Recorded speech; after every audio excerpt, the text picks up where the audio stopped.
This is Artful Discourse, your weekly escape into the vibrant world of creativity, culture, and intellectual exploration. I'm your host, Benjamin Kirk, and I invite you to join me on a journey through the rich tapestry of human thought and the beating heart of artistic expression at Fresno State's College of Arts and Humanities.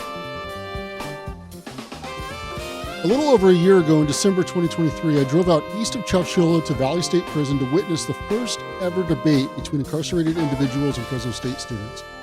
It was the only time I've ever been inside a prison, and going in, I really wasn't sure what to expect.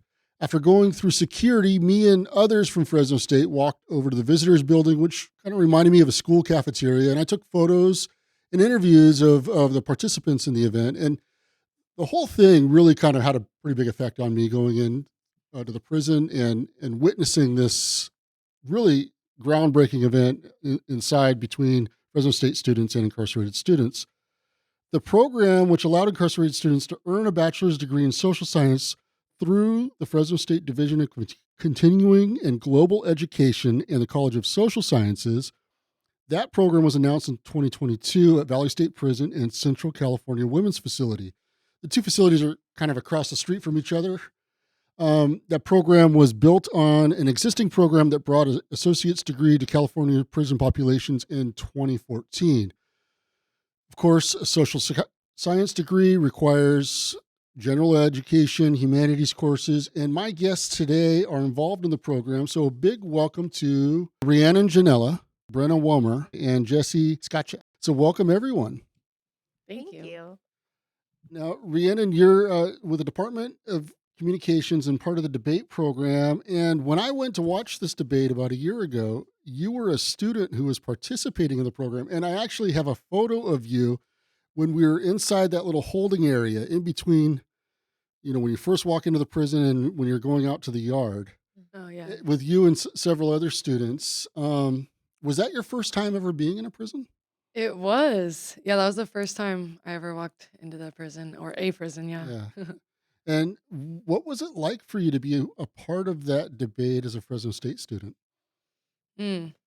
Well, as a student, I didn't really know what to expect. I just knew I really loved debate. And Coach Doug had been going there teaching them throughout the semester and had awesome things to say. So I wasn't really scared, but I was really... I didn't know how to feel about all the, the big fences and the barbed wire and the correctional officers. And, that was a bit unnerving, but Right. I was excited to debate. Yeah. Yeah. Tell me more, when you reflect on that experience, what comes to mind? What do you really think about that first time you went in there? Mm. The first time I went in there, I remember I was a little scared to approach some of the incarcerated students, but all I knew is I had to just, that was why I was there, to go interact. And so we were kind of talking and sharing stories with some of the other students. And I remember one of the incarcerated men told me that this was the first time that someone had really seen him as a person. Mm. And yeah, a little bit of reality, growing up, maturity, hit right there.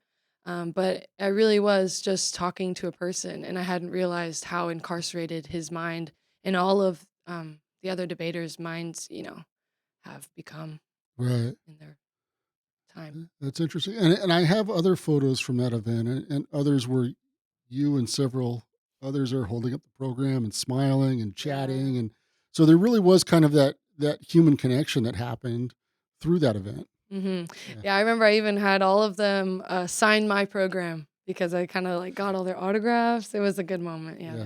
Did all of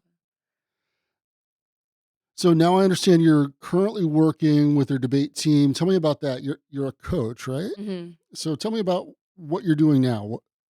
So this is the first year we've in the fall we also joined the women's program, but for the first year I was just coaching the men, and it was kind of groundbreaking again because I was new. I've been new to debate. I should have started it a long time ago when I was in junior college, but because I was kind of still figuring out how to do debate, I was learning alongside them and teaching them everything that I knew.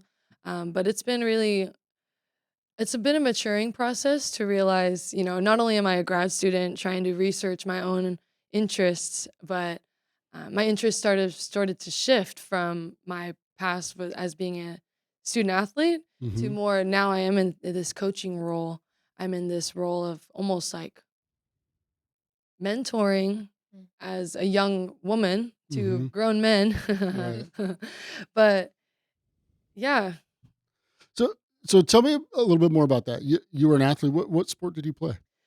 I did track and field. So actually, the really funny story of that really links me to debate is I fell into javelin.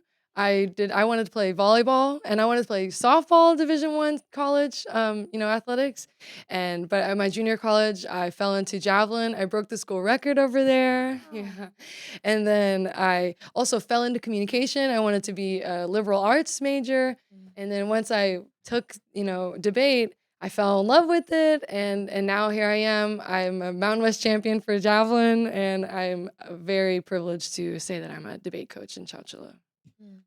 And so, what draws you to your work? Why work with incarcerated individuals? What draws you to that? If I'm being honest, my faith. Mm. I really do believe that God has led me on my path. Like I said, I fell into javelin and I still got to accomplish my dreams as being a D1 athlete. I fell in love with argumentation and debate because I'm a firstborn daughter. That's part of my personality is I like to argue. But Jesus says to visit the prisoner, and I didn't know that was going to be on my path, and it's been amazing. Mm. And now you're also, you mentioned you're in the master's program. Is that in communication also? Yes, it is. And do you have plans for after you get your master's? What are you looking forward to later? Not really. I don't Okay. know. I'm trusting in the big man again. I would really love to teach though in the prison education, system and in the prison environment. I've also really love coaching debate to younger students who would really probably use good argumentation skills and not actually arguing but engaging in civil discourse. But I'm not sure. I also would like to go back to coaching athletics. We'll see. All right. Now, Brenna, you teach advanced creative nonfiction at Fresno State, and you're a prolific writer, including but not limited to two full-length mixed genre collections, Unbrained by Flower Press, 2023, and Honeypot, 2019. Mhm. Any others you want to call out? Oh, those are the two full-length collections. I have two little chapbooks that are out too. But yeah, they're little guys. So, what do you love about writing and literature? Oh God. Well, I grew up loving books. Uh, that was my mom, was constantly taking me to the library. Feel like my adolescence was spent in a Barnes and Noble. So I always really loved books and reading, and the ways that it let me escape from things, in my life that Hmm. realities that I wasn't thrilled about. And it also eventually in college, I was a literature undergrad major.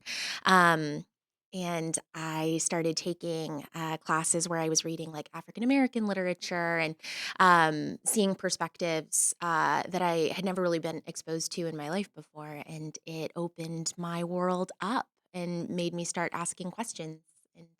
And yeah, so I was so excited by literary discussion in the classroom and wanted to facilitate that myself. So I pursued, the path of being a professor, did grad school, and yeah. And you're a professor in the MFA program, I correct? am, Yeah. yeah. So we teach in our terminal degree program, the MFA, creative writing. I specialize in creative nonfiction, so memoir writing, personal essay.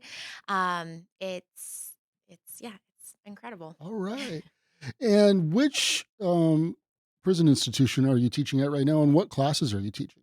Yeah, so I'm teaching in the women's prison. I always forget. So it's CCFW. CCWF. Oh, Yeah. dang it. CCWF. Yeah, I always get the acronym wrong. Thank you. Yeah, so I just started teaching there. It's my first semester. I just had my second class with the women on Monday. Yeah, and I teach English 174 popular fiction.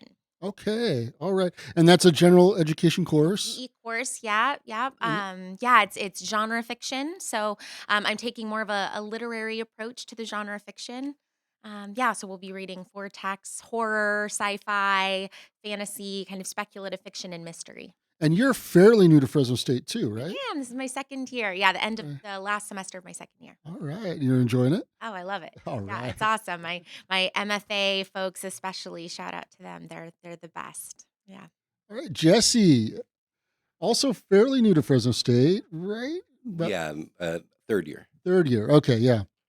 And you teach media writing and news and media literacy in the MCJ department. What do you love about journalism? Well, we're the community storytellers.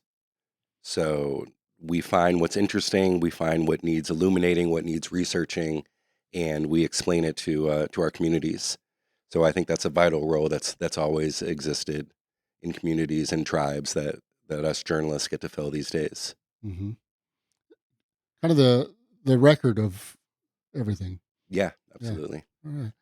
So, what classes have you taught at Valley State Prison or the Central California Women's Facility? So I've taught the same two classes at both places. I taught an advanced writing methods class and a second class that we called reporting.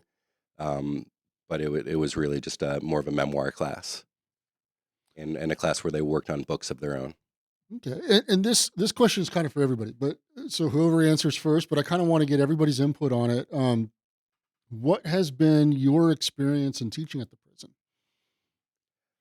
I mean, I've had an amazing experience. I mean, I would teach there every day the rest of my life. Mm. Like, you'll never find more passionate, more engaged, more present, and more motivated students. I mean, they're not just fighting for a degree; they're fighting for their lives. Mhm. You know, they're fighting for redemption on the biggest scale. Mm. So you get to be a part of not just somebody learning, but somebody recreating themselves, and it's really the most beautiful place to be an educator I can imagine. Yeah, Brenna, second that. second that. Yeah, no, it's been an incredible experience so far. I mean, I'm brand new to it, but I love working with the women so much. They're hilarious and hardworking and so eager, and they don't have access to artificial intelligence or Hmm. spark notes or anything like that. So our discussions are they're reading the text. I went in. I'm teaching right now The Haunting of Hill House by Shirley Jackson, and we just discussed the first three chapters. And I went in, and some of the women had 12 pages of handwritten notes. Like they are just, Wow. they're into it, and it's one of the most engaging group of students I've probably that I've ever had. So Agreed. Yeah. Whenever I talk about my experiences teaching in the prisons, immediately people, because I'm a young woman, they're like, "Oh, you need to learn self-defense," oh or God, yes, Are you like scared?" uh-huh, But the scariest thing that I experienced was like the first year was really hard on me because I realized I get to walk out of the prison yeah, Mm. and they don't. yep, And the the concept of time really was shattered to me too. Like it's just so difficult to see people who do have, life without parole still putting in so much effort. Like my two colleagues here have said, they just put so much love into their craft. And yeah, to see that endurance is really motivating to me in my own, academic my career. Now we were talking, and I didn't put anything like this in my questions or anything because I wasn't sure if I wanted to keep it kind of on that positive level. But mm, one thing that really kind of struck me when we were talking beforehand is you talked about that feeling of heaviness. yeah. Um, and I kind of want to open up that can of worms because I really found that interesting and really, in not a way that's dark or anything else, just in a way that is. It, It's real. yeah. Yeah. Yeah. And it's their reality. Yeah, You know? absolutely. Yeah, I think one of the things that I mentioned earlier before we started recording was, I gave the women a free write or a prompt, and I asked them, how do you relate or not relate to the main character so far in the first 3 chapters of The Haunting of Hill House. It's a character named Eleanor. And just in that prompt writing, in the 10, 15 minutes that I gave them, and I'm only halfway through their responses right now, but some of the stories that they're putting on the page already are some of the most tragic and traumatic things that I can imagine a person going through, and that's what they're seeing and feeling when they're reading literature and relating to characters, and it's something that they carry with them all the time, and to just see it on the page like that is yeah, it's daunting. Yeah. Yeah. I mean, they're punished over and over and over. Yeah. It's not like they're just incarcerated and they're sort of like quote unquote put away for a certain amount of time. Yeah. They're hot in the summer, they're cold in the winter, they're not fed enough, they're not fed nutrition enough. Yeah. They don't get to see their families. And then, like one of my guys, his son died during the semester, Oh. and people's moms die, and I just can't imagine not being there for those moments. And the way they're treated by the correctional officers, like we use their first names, and it's this revelation of humanity, and it's like I just called you by your name. Yeah. So I got into it because I find our prison system and our judicial system really problematic, and Absolutely. being part of the education is like a way to be part of the positive change Mhm. and the good, but then you're still there, you're still in it, and just you never forget how much we're punished. We were do it's a lashing. It's like they're getting lashed from every angle, from the clothes being uncomfortable and not being able to express themselves, like to having to sleep 6 people in a room and Mhm. tiniest, thinnest mattresses, and it's just unreal what we do to other human beings Mhm. as a way to quote unquote reform them. Hmm. Yeah. What? How do you see that reform taking place? What changes have you seen in your? Jesse, I think you've kind of had the most experience. What changes have you seen in your students over the time that you've been teaching them? I mean, I've seen students go from ready to be done with life Mhm. to believing themselves again, and really turning their narrative around. Hmm. So if I ever needed to have testimonials or faith renewed in education, this has totally done it, because you really can learn and write your way to a new self and a new idea of self.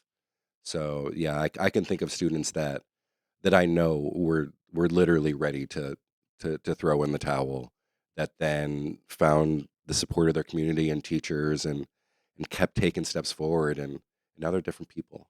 Mm. Education frees the mind. Yeah. Yeah. It seems like a positive outlet that allows people to cope, to process, Mm. and to move forward too. Would Yeah. you? Am I putting words in your mouth by saying that? You think? Oh, I think moving forward, or at least agreeing to continue being. Hmm.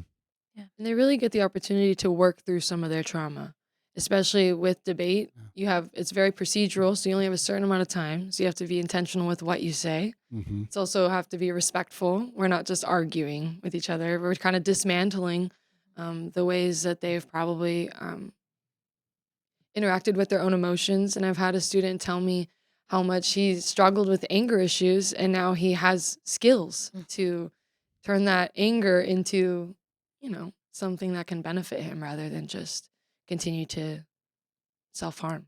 Something productive. Yeah. hmm And give him hope that he can, either when he gets out or even when he's still in, like he can put his time to use, yeah, into himself. Have there been any moments in your time that kind of stand out to you? You kind of think about more than With the students themselves, or just with your experience with the students. Yeah. I mean, I got to be there for their graduation Mm. Mm. last year, and I mean, it was Disneyland. I mean, I will never have a better day than that in my life, and it's a rare hug day. No. Yeah. So we don't, it's, I mean, I don't hug my students here either, but that was a hug aloud day, and Wow. to hug my dudes and to let them know how proud I am of them. Like it's so cliche, but they've done the work. They've been doing the work in ways that if you line up the 40 people I know the best and our 40 students or whatever the number is, like Mhm.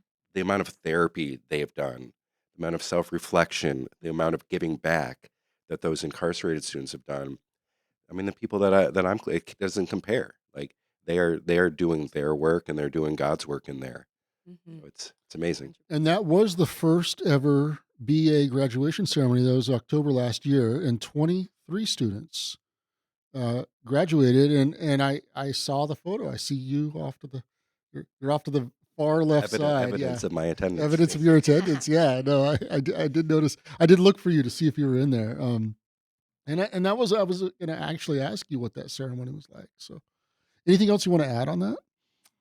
It was just the most inspiring thing in the world, and they all had at different points had given up on themselves, and society had literally thrown them away, and they had to choose because they could be addicts in there, they could stay criminals in there, or they can find their light and they could keep growing and learning and becoming better, and they freaking took that choice. They took that highest road, Hmm. and I'll never see myself the same again. I'll never see my low points the same again. Mm. Because if they can be like literally have the door of society slammed in their faces and have their name taken away from them and be given a number Mhm. and still try to be a better man, like I can too. Yeah. We all can. I think that dehumanization is something that has been so stark to me. Again, I've only been so I guest lectured in two of Jesse's classes, one at Valley State and then one at the women's prison in the past, and that's what got me, interested. But so I've only been in the prison 4 times now, and the last time or the first time I went in as a professor, like 2.5 weeks ago now. Um, and I know I mentioned this beforehand, but I was going through one of the security checkpoints, and one of the guards asked me what I was doing, and I said I'm a professor from Fresno State. I'm teaching a class, and he's like, "Oh, okay." And I got to the door, and he said, "Hey, don't forget their inmates." Mm-hmm. And it shook me. That's the only word I can think of. It shook me, and I went out and I had Emma Hughes with me, who is the organizer. I think is that what's Director. Yeah. director, yeah, of this teaching program here at Fresno State, and I think Project Rebound too. But she was with me, and we walked out, and I said, "Did he just say don't forget their inmates?" And she said, "Yeah, you're going to hear a lot of stuff like that in here." And the way that he that guard felt the need to assert to me, like, "Hey, they're not students first. Like, don't forget." And realizing that level of dehumanization that they face on a daily basis. Yeah, and then finding out, just Googling the prison, some of the lawsuits that are ongoing for sexual assault from the guards, these lawsuits, things that have happened to these women in prison from the guards.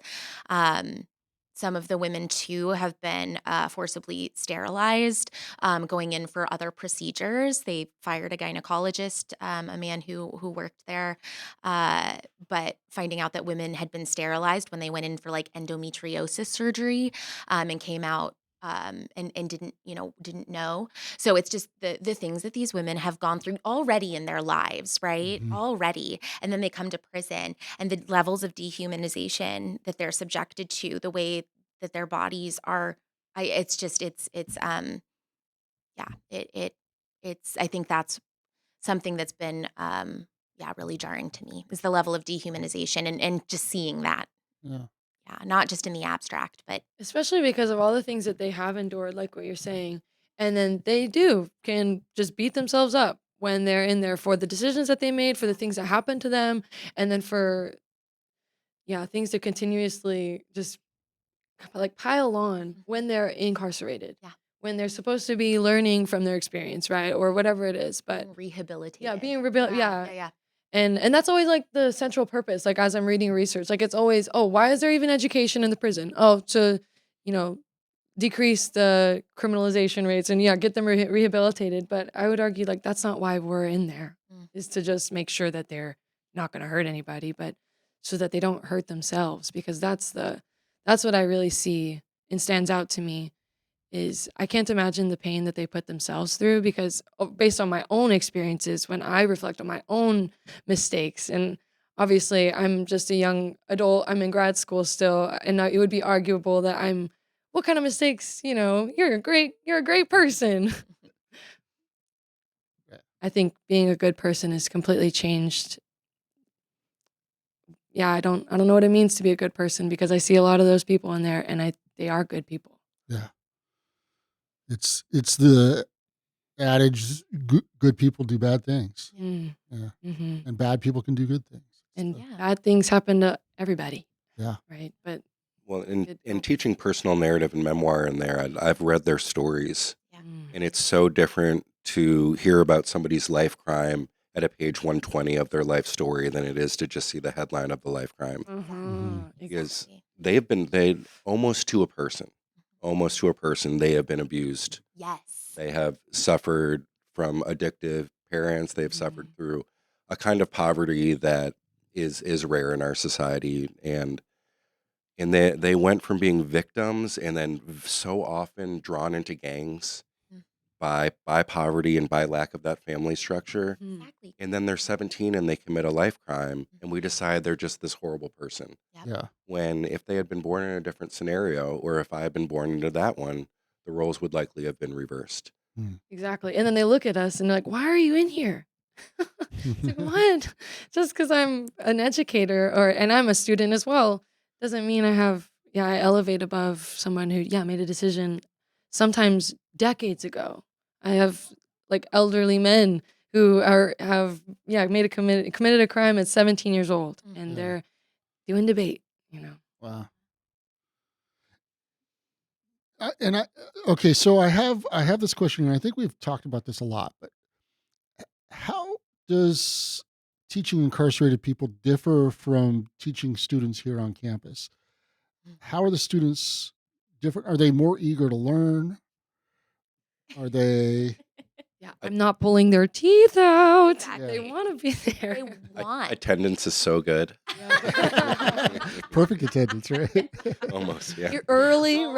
right? Almost. Trying to keep you after class, asking, doing extra work, Yeah. they're Oh awesome. my gosh. On day one, they were like, "How much extra credit can we have?" Like, day one, they're hungry for it, even though they're Mhm. probably all going to get A's in the class. Mhm. They still want that extra credit. They want to go. They want 105% in the class. Like I said earlier, they don't have access to AI, which I'm seeing a ton, especially when I teach literature, literary analyses and things. Lots of Chat GPT, and it's Mhm. so. Oh my gosh, it's so obvious. Yeah. The rich literary tapestry, like the language, it's so obvious. But the lack of AI, the lack of access to things like Spark Notes and just the internet means that I know that everything's coming out of their brains and they're reading our literary discussion just on those first 3 chapters. They are paying attention. They notice all the foreshadowing. They notice all the details. They are just they're hungry for the characters. They're hungry for the story. So it feels very different to me. Yeah. And it's not because they have time on their hands, because Oh, they all work full-time jobs. yes. So they'll work from like 7 to 3 and then take our classes, whatever it is, 3 to 9 or whatever it is. So they're incredibly long days that they are Mm. working their butts off because they want an education. Yeah. Yeah. That's amazing. Now, what's next for these students? Because they go through, they graduate, and I understand each student is different and they may have different goals, but in general, what are they looking forward to? Freedom. Yeah. Mhm. I mean, this gets them time off. And from what we've seen, the parole board, it means a lot that when they get this bachelor's degree, it seems to really be a help. It helps them get out. Yeah. And I think in all of the classes and the coaching that you do, so something I've realized is that we're helping them craft narrative. We're helping them strengthen their communication and writing skills. And they, when they, are going up for parole and they submit narratives, they have to write Mm. and they have to plead their cases and they have to be able to express themselves and narrativize their experiences. And so I think that that's a big part of our classes too, is we're helping them develop skills that they can then, you know, Hmm. use to potentially um, get freedom, like you said, Jesse, freedom. And I know we just had the first graduation, so it may be too early, but have we heard of any students who have graduated, gained their freedom, and been out? Yeah. Yeah. Hmm. Wow. And has that been a success? Do we? I mean, obviously it's success that they've gone through, but are they able to find jobs after that? Are they able to? Yeah, I mean, one of our students went straight from there to campus here and Mhm. actually got to graduate here with the rest of Mm. the student body. Wow. That's part of And Project Rebound, right? Is yeah, that? Yeah. Yeah. and then has a great job, and Mm. yeah, I think things are going really well for him. That's fantastic. That is Yeah. fantastic because I've been doing a little bit of digging, and I know, like, in other states, sometimes they get out of prison, and in the same, universities that they were enrolled in under the Pell Grant, as they're incarcerated, all of a sudden they're not accepted into the same university when they're out of prison. So I wonder, Mm. you know, yeah, that makes me curious because I really obviously hope for the best out of after that. Right. I know I have one student who is being paroled halfway through my class. So that was an email I got at the beginning of the semester, an exciting email with all of her professors asking, if we'd be willing to do kind of an asynchronous, like adapt so that she can still, get the credit for the course. And yeah, super exciting. So that Mm. was cool. I'm Yeah. very hopeful that they become activists and civic engagers and law changers and lobbyists, Mm-hmm. with the stories they have to tell and all the Absolutely. skills that we're helping foster to them in them, that all the things that we're seeing that are messed up Yeah. in the system, they are the perfect voices to make that change happen. Abolitionists, Yeah. baby. That's what I was going to say, though. A lot of the debate students are really interested in reaching out to Governor Newsom and, trying to always read and make sure they know what's going on with all the policies. And yeah, they're really interested in making a change. Yeah. It brings to mind we had a student a couple years ago who came through Project Rebound, and I think he did some of his community college while he was incarcerated, and then came to Fresno State. President's medalist, Mm. Mm. Berkeley Law School right now. Ooh. That's awesome. Yeah, Wow. it's amazing. Stephen Hensley is his name. Yeah, Mm. great kid, great kid, great kid. Awesome. So, what about you as instructors, as debate coaches? What are you looking forward to at this program? Like looking into the future. Continuing to make history. Like you said, that was the first debate on the west side of the Mississippi with incarcerated and non-incarcerated students, and it happened at Fresno State. Yeah. And I've been part of it, and it's amazing. And like I said, I don't really know what's next for me, but I'd really love to continue to expand. Like Coach Douglas Hmm. Fraley, and Dr. Summers, they're talking about prison debate league with Oh, other prisons. So that'd be amazing to just continue to, develop and hand out those skills because debate skills are so awesome. I love debate. Debate is great. I'm just excited to again, I'm brand new at this, so I just want to keep teaching. I hope I'll get the chance to teach at Valley State as well at the men's prison. I just want to keep teaching classes. My hope is that eventually I'll be able to teach a creative writing class. I don't know, what the possibilities are for that. I think that the GE Lit classes are what they seem to most need, and I'm stoked to teach those. But creative writing is my heart, so I would love to do that. yeah. I'm excited to see their work gets published, Ooh. to see who can get a book out there, Woo! all those kind of things. 'Cause they're good enough. I mean, Yeah, That's awesome. Yeah, that'd be so that cool. would be cool. That would be really, really cool. All right. Is there anything I missed? Anything you'd like to add? Thank you so much for hearing us out because I'm really grateful that like my family and friends and other, educators can hear our voices and hear our stories and hopefully are motivated to, try teaching in the incarcerated setting themselves. I want to thank all three of you for coming down. This was a fantastic conversation, and I reflect on that one time I went, and I still think about that. What an amazing experience that was. What a different experience that was. Yeah. And yeah, you guys are doing excellent work, and so thank you for being here.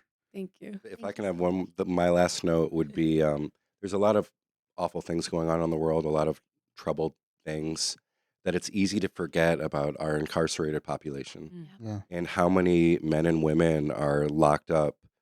And that's our name. That's my name on that jail. That's my tax dollars. So we all got to be doing more to get to change the system and not let it be something that's not in the news as much, so we don't care as much, we don't fight as hard. But we need to have many less people in prison. Our prisons need to be much more reformative and less punitive. And it's up to us as citizens of this democracy to make that happen. There are brothers and sisters. Yeah, the dehumanization, I think, stems a lot from this idea that, it could never be me. That could never be me. But I could never do that. right. I'm And never that's- that bad. But really, I feel like most of us are a few difficult situations or different life circumstances away from being in very similar situations and maybe making very similar decisions. So I think that adjusting the way that we think about and view incarcerated folks could stem that dehumanization, which is a tragic thing. Yeah. All Amen. right. Thank you, everyone, again. Artful Discourse is a production of the College of Arts and Humanities at California State University, Fresno. The dean is Dr. Honora Chapman. This program is written, directed, and produced by me, Benjamin Kirk, the college's communication specialist. The theme song for Artful Discourse is Maiden Voyage by Fresno State music professor Benjamin Boone from his album, Joy. More information about his music can be found at benjaminboone.com. Special thanks to KFSR and FSR Underground General Manager Julie Lindahl for making this show possible. You can learn more about the College of Arts and Humanities and find an archive of our shows at our website, cah.fresnostate.edu, or on our blog, fresnostatecah.com.